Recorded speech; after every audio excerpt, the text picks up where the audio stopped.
Personne ne vous prépare vraiment à ce moment où le miroir ne ment plus, où le temps cesse d'être une idée abstraite pour devenir une présence quotidienne, discrète mais insistante. Vieillir, ce n'est pas seulement accumuler des années, c'est perdre certaines certitudes et en découvrir d'autres, bien plus dérangeantes. Un jour, vous réalisez que le monde ne vous attend plus, que votre téléphone sonne moins souvent, que votre avis, autrefois recherché, devient optionnel. Et ce constat peut faire mal, très mal, parce qu'il touche à quelque chose de profond, le besoin d'exister aux yeux des autres, ce besoin que l'on croyait dépassé, mais qui ne disparaît jamais vraiment. Il y a aussi le corps, ce corps qui ralentit, qui résiste moins, qui rappelle chaque matin qu'il a une histoire. Mais ce que peu de gens disent, c'est que ce ralentissement oblige à regarder à l'intérieur, à écouter ce qui faisait trop de bruit avant, à affronter les regrets, les silences, les si j'avais su. Et cette confrontation peut soit briser, soit transformer.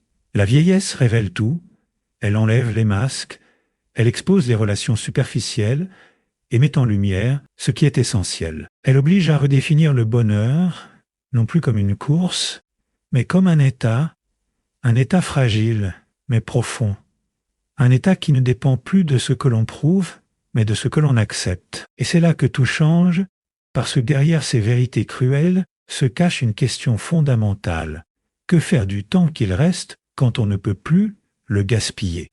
La réponse n'est pas évidente, mais elle pourrait bien transformer votre manière de voir la vie dès maintenant. La solitude silencieuse n'arrive pas brusquement. Elle s'installe lentement, presque poliment, sans frapper à la porte.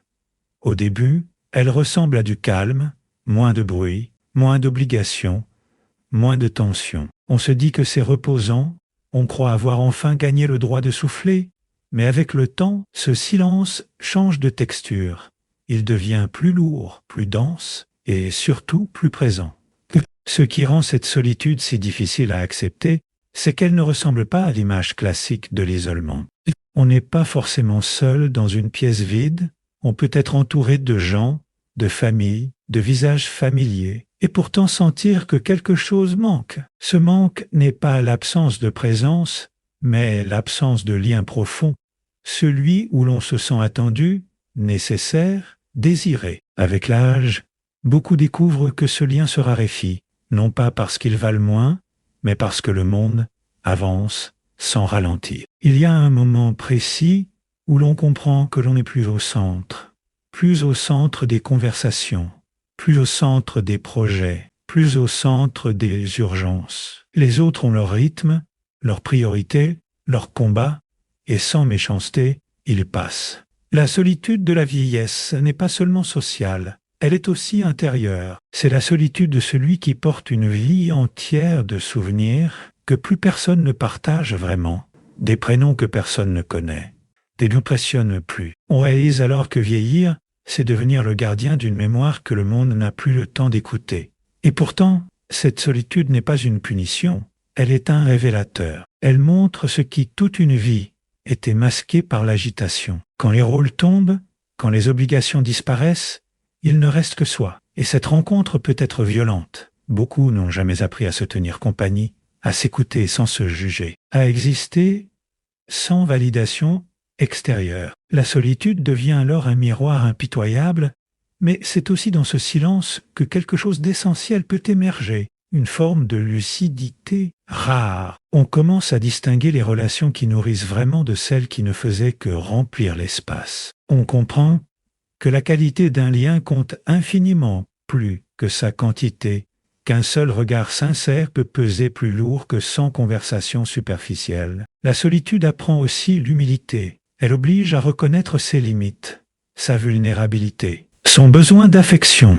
Et paradoxalement, cette reconnaissance ouvre la porte à une paix plus profonde. Car lorsque l'on cesse d'attendre que le monde nous comble, on devient capable d'accueillir ce qu'il offre, même en petite quantité, avec gratitude. Il faut du courage pour accepter cette vérité, le courage de ne pas se distraire à tout prix, le courage de rester avec soi, même quand c'est inconfortable, le courage de transformer l'absence en espace. Un espace pour ressentir, pour comprendre, pour transmettre autrement. Ceux qui traversent cette étape découvrent souvent que la vraie présence commence par l'intérieur. Quand on apprend à habiter pleinement ces silences, on n'a plus peur de ceux des autres.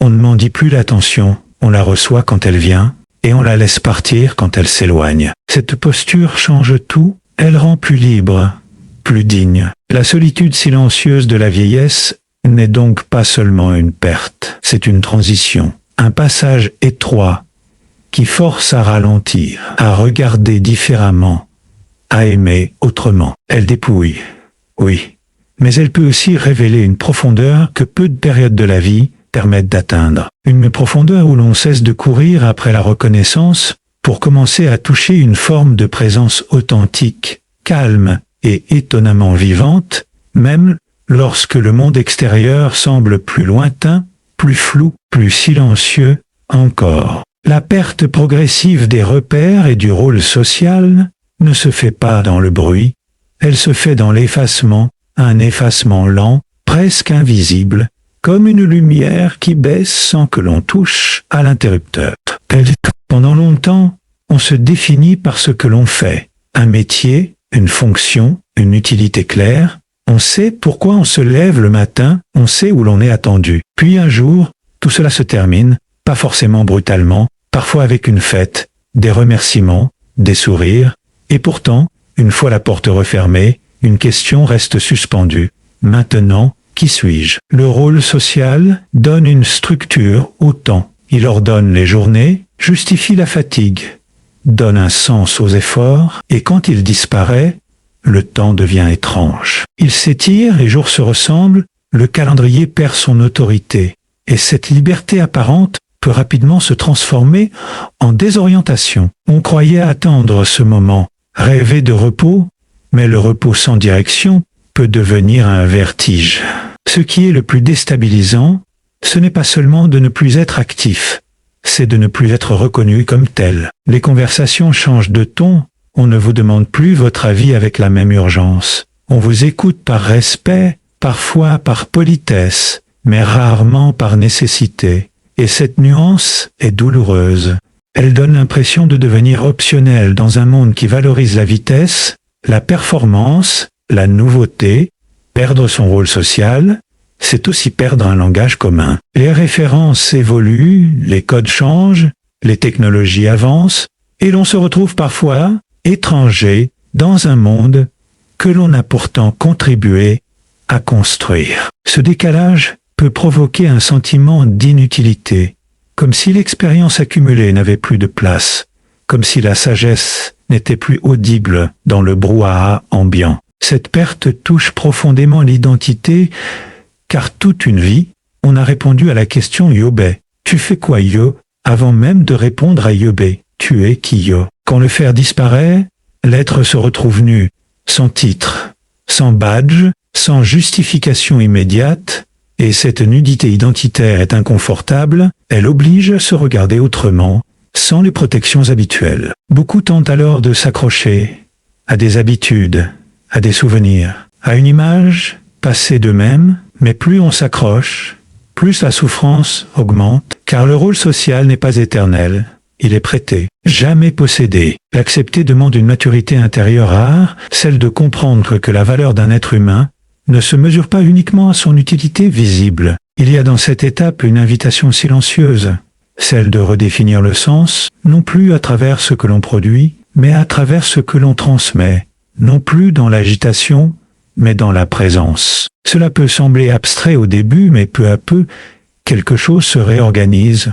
On découvre que l'écoute attentive, la parole juste, le regard bienveillant ont une puissance que l'on avait sous-estimée. La société n'est pas toujours dans cette transition. Elle glorifie la jeunesse, l'innovation, l'avenir. Elle oublie parfois que la profondeur vient du temps. Alors, il faut une force intérieure pour ne pas se laisser réduire par ce regard extérieur, pour continuer à se tenir droit, même quand les applaudissements se sont tus. Cette force ne vient pas de la reconnaissance, mais de l'alignement avec soi. Quand le rôle social disparaît, Une autre forme de responsabilité apparaît, celle d'habiter pleinement sa place, même si elle est moins visible, de devenir un point d'ancrage, une mémoire vivante, une présence stable. Cela ne se décrète pas, cela se construit dans le silence, dans l'acceptation, dans la lenteur. Il arrive alors un moment subtil, presque imperceptible, où l'on cesse de regretter l'ancien rôle, pas parce qu'il n'avait pas de valeur, mais parce qu'il a accompli sa mission. On comprend que chaque phase de la vie a son langage, son rythme, sa dignité, et que vouloir rester ce que l'on était empêche de devenir ce que l'on peut encore être. La perte des repères sociaux peut ainsi devenir un passage étroit, exigeant mais nécessaire, un passage qui oblige à déplacer le centre de gravité de l'extérieur vers l'intérieur. Là où le regard des autres n'est plus le juge principal, là où le sens ne dépend plus du statut, mais de la cohérence intérieure, là où l'on apprend, enfin, à exister sans se prouver, à être sans se définir, à avancer sans rôle précis, mais avec une présence pleine, calme et étonnamment solide. Le corps qui ralentit est souvent vécu comme une trahison. Pendant des années, il a obéi, il a porté, résisté, encaissé, sans trop protester.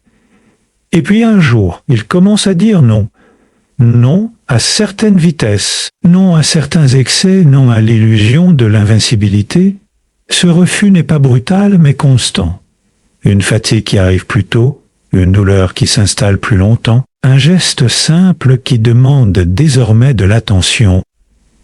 Et cette transformation peut être profondément déstabilisante parce qu'elle touche à l'idée que l'on se faisait de soi. Le ralentissement du corps impose une nouvelle relation au temps. Ce qui se faisait sans y penser demande maintenant de la présence. Chaque mouvement devient plus conscient. Chaque effort doit être mesuré. Au début, cela frustre. On se sent retenu, limité, parfois même humilié par ses propres limites. Le monde continue d'aller vite et le corps lui impose une autre cadence. Ce décalage crée une tension intérieure, un sentiment d'être en retard sur sa propre vie, mais ce ralentissement a une fonction que l'on comprend rarement sur le moment. Il oblige à écouter, à ressentir, à être là. Quand le corps ne permet plus la fuite permanente dans l'action, l'esprit n'a plus d'autre choix que de se tourner vers l'intérieur. Et pour beaucoup, c'est une première.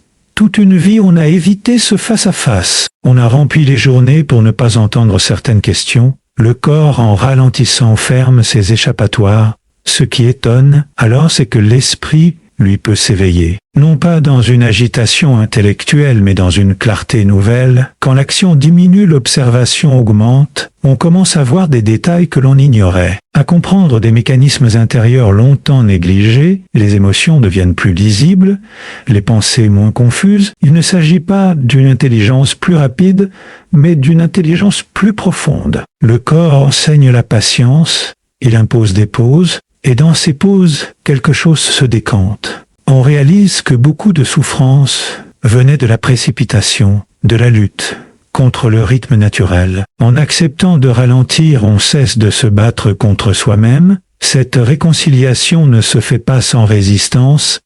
Il faut traverser le deuil du corps d'avant, celui qui répondait immédiatement, celui qui donnait l'illusion de contrôle. Les regrets tardifs ne surgissent pas d'un coup. Ils montent doucement, comme une marée intérieure, souvent la nuit, quand le silence devient trop précis pour être ignoré. Ce ne sont pas toujours les grandes décisions qui reviennent en premier. Ce sont les petites phrases jamais prononcées, les gestes retenus, les élans étouffés par la peur, la fierté ou le manque de temps. Avec l'âge, le futur se raccourcit et le passé, lui, s'allonge.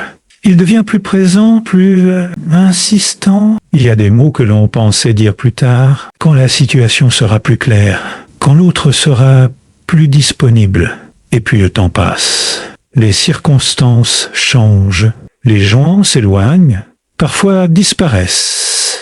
Et ces mots restent en suspens, coincés à l'intérieur, sans destinataire. Ils ne font pas de bruit, mais ils pèsent. Parce qu'ils représentent une vérité non partagée, une part de soi restée invisible. Les regrets liés à ce qui n'a pas été dit sont souvent plus douloureux que ceux liés à ce qui a été fait.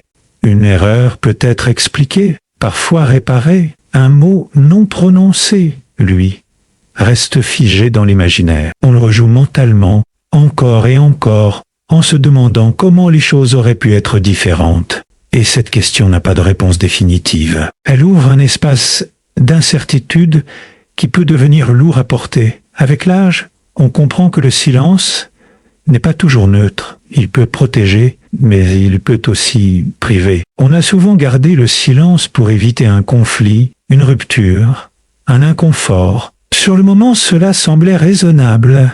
Mais à long terme, ce silence peut se transformer en regret, non pas parce que l'on a eu tort, mais parce que l'on n'a pas été pleinement soi, parce que l'on a choisi la paix extérieure au détriment de la vérité intérieure. Il y a aussi les regrets liés à l'amour. Les amours que l'on n'a pas osé vivre, celles que l'on a laissées partir trop facilement, celles que l'on a mal aimées, par maladresse ou immaturité. Avec le recul, on voit plus clairement. On comprend ce que l'on n'était pas capable de comprendre à l'époque, et cette lucidité tardive peut être cruelle. Elle montre ce qui était possible, mais inaccessible à ce moment-là. Le poids des regrets est d'autant plus fort que le temps pour agir semble réduit. Quand on est jeune, on se dit qu'il y aura d'autres occasions, d'autres rencontres, d'autres chapitres. Avec l'âge, cette illusion s'effrite, non pas dans la peur, mais dans la lucidité. Chaque choix non fait devient plus visible. Chaque renoncement prend une forme plus nette. Mais les regrets ne sont pas seulement des reproches que l'on se fait. Ils sont aussi des messagers. Ils indiquent ce qui comptait vraiment, ce qui aurait mérité plus de courage, plus d'attention, plus de présence. Ils révèlent les valeurs profondes, parfois mieux que les succès. En ce sens, ils ne sont pas inutiles. Ils éclairent, même s'ils font mal. Il existe une autre forme de regret, plus silencieuse encore. Celui de ne pas s'être autorisé à être soi, d'avoir vécu selon des attentes, des rôles, des obligations, sans jamais vraiment se demander ce que l'on désirait profondément. Ce regret-là ne porte pas sur un événement précis, mais sur une posture de vie. Et il peut être lourd, parce qu'il touche à l'identité. Face à ces regrets, deux chemins sont possibles. Le premier est celui de la rumination, se reprocher sans fin ce qui ne peut plus être changé. Ce chemin mène à l'amertume. L'autre chemin est plus exigeant intérieurement. Il consiste à reconnaître les regrets sans s'y enfermer, à comprendre le contexte, les limites, les peurs de l'époque, à se regarder avec un peu plus de compassion. Il arrive un moment où l'on comprend que les regrets ne demandent pas toujours réparation, mais reconnaissance. Reconnaître que l'on a fait de son mieux avec ce que l'on était alors, que certaines paroles ne pouvaient pas être dites parce que l'on n'avait pas encore la force ou la clarté nécessaire. Cette reconnaissance ne supprime pas la douleur, mais elle l'apaise. Et parfois, même tardivement, il reste encore des mots à dire. Pas forcément à ceux à qui ils étaient destinés au départ, mais à soi-même. Des mots de vérité, d'acceptation, de pardon. Dire intérieurement ce qui n'a jamais été exprimé à l'extérieur peut libérer une tension ancienne. Ce n'est pas une consolation facile, mais une forme de réparation intime.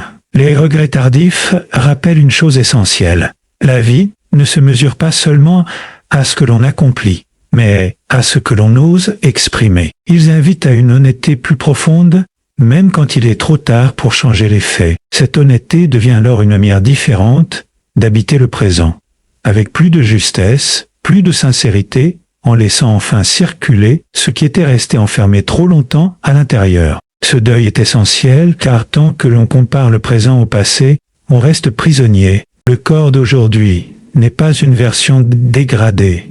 Il est une version dégradée, il est une version différente, il porte une histoire, il a une mémoire, et cette mémoire, lorsqu'on l'écoute, peut devenir une source de sagesse. Chaque limite devient un message, chaque douleur un signal, non pour se plaindre, mais pour ajuster. Il y a aussi une transformation du rapport au plaisir. Le plaisir n'est plus dans l'intensité, mais dans la justesse. Un moment de calme, une respiration profonde, une marche lente, des sensations simples mais pleinement vécues.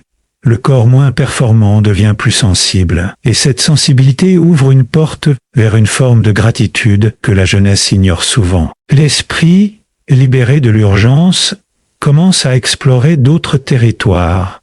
La réflexion se fait plus nuancée, les jugements deviennent moins tranchés, on accepte plus facilement la complexité, les contradictions. Les zones grises, ce n'est pas un renoncement, c'est une maturation. Une capacité à tenir ensemble ce qui semblait opposé, la force et la fragilité, l'élan et la retenue. Ce ralentissement permet aussi une présence différente aux autres, moins dans le faire, plus dans l'être. On n'essaie plus de résoudre, de corriger, de diriger. On écoute, on accueille. Et cette qualité de présence a un impact profond. Elle rassure, elle apaise. Elle transmet sans imposer. L'esprit éveillé ne cherche plus à briller, mais à relier. Accepter que le corps ralentisse, c'est accepter de changer de posture face à la vie, passer de la conquête à l'habitation, de la performance à la cohérence. Cela demande une forme de courage intérieur, celui de ne plus se définir par ce que l'on peut faire, mais par la manière dont on est présent à ce qui est. Quand cette acceptation s'installe, quelque chose s'allège, le corps n'est plus un ennemi, il devient un guide. Il montre quand s'arrêter, quand respirer, quand écouter, et l'esprit, en s'alignant sur ce rythme plus lent, découvre une profondeur insoupçonnée, une capacité à goûter l'instant, à comprendre sans forcer, à exister pleinement dans une simplicité retrouvée où chaque geste compte, non par sa rapidité ou sa puissance, mais par la conscience tranquille qui l'accompagne. Les regrets tardifs ne surgissent pas d'un coup. Ils montent doucement comme une marée intérieure, souvent la nuit quand le silence devient trop précis pour être ignoré. Ce ne sont pas toujours les grandes décisions qui reviennent en premier, mais les petites phrases jamais prononcées, les gestes retenus, les zestes retenus, les élans étouffés par la peur, la fierté ou le manque de temps. Avec l'âge, le futur se raccourcit et le passé s'allonge. Il devient plus présent, plus insistant, presque tangible. Il y a des mots que l'on pensait dire plus tard, quand ce serait le bon moment, quand la situation serait plus claire, quand l'autre serait plus disponible, puis le temps passe, les circonstances changent, les gens s'éloignent, parfois disparaissent, et ces mots restent coincés à l'intérieur sans destinataire. Ils ne font pas de bruit, mais ils pèsent, parce qu'ils représentent une vérité non partagée, une part de soi restée invisible. Les regrets liés à ce qui n'a pas été dit sont souvent plus douloureux que ceux liés à ce qui a été fait. Une erreur peut parfois être expliquée ou réparée, mais un mot non prononcé reste figé dans l'imaginaire. On le rejoue encore et encore en se demandant comment les choses auraient pu être différentes. Et cette question sans réponse ouvre un espace d'incertitude lourd à porter. Avec l'âge, on comprend que le silence n'est pas toujours neutre, il peut protéger, mais aussi priver. On a souvent gardé le silence pour éviter un conflit ou un inconfort. Et sur le moment, cela semblait raisonnable. Mais à long terme, ce silence peut devenir un regret, non pas parce que l'on avait tort, mais parce que l'on n'a pas été pleinement soi. Il y a aussi les regrets liés à l'amour. Les amours que l'on n'a pas osé vivre, celles que l'on a laissées partir, celles que l'on a mal aimées par maladresse ou immaturité. Avec le recul, la lucidité devient plus claire et parfois cruelle. Le poids des regrets est d'autant plus fort que le temps, pour agir, semble réduit. Mais les regrets ne sont pas seulement des reproches. Ils sont aussi des messagers. Ils révèlent ce qui comptait vraiment et mettent en lumière les valeurs profondes. Il existe alors un autre chemin que la rumination, celui de la reconnaissance et de la compassion vers soi. Et c'est là qu'apparaît la possibilité d'une paix intérieure profonde, qui peut sembler provocante quand on parle de vieillesse, après les pertes, les renoncements et les douleurs. L'idée même de paix paraît irréaliste. Et pourtant, pour beaucoup, elle devient accessible, non comme une euphorie, mais comme un état stable et enraciné. Une paix qui naît d'un changement de regard, où l'urgence disparaît, non comme une euphorie, mais comme un état stable et enraciné, une paix qui naît d'un changement de regard, où l'urgence disparaît, où le besoin de prouver s'efface, où l'on cesse de lutter contre ce qui ne peut plus être contrôlé, les conflits perdent de leur importance, les jugements extérieurs atteignent moins, l'imperfection est acceptée, la sienne comme celle du monde. Le bonheur n'est plus un objectif lointain, mais une expérience simple, quotidienne. Les souvenirs existent sans envahir. Le temps n'est plus un adversaire, mais un compagnon. La relation aux autres devient plus libre. Il y a une gratitude tranquille pour le chemin parcouru, et quand cette paix s'installe, elle n'est pas spectaculaire, mais silencieuse, elle rayonne sans bruit et témoigne qu'il est possible de traverser le temps, les pertes et les changements, sans se durcir, sans se fermer, en restant profondément vivant à l'intérieur.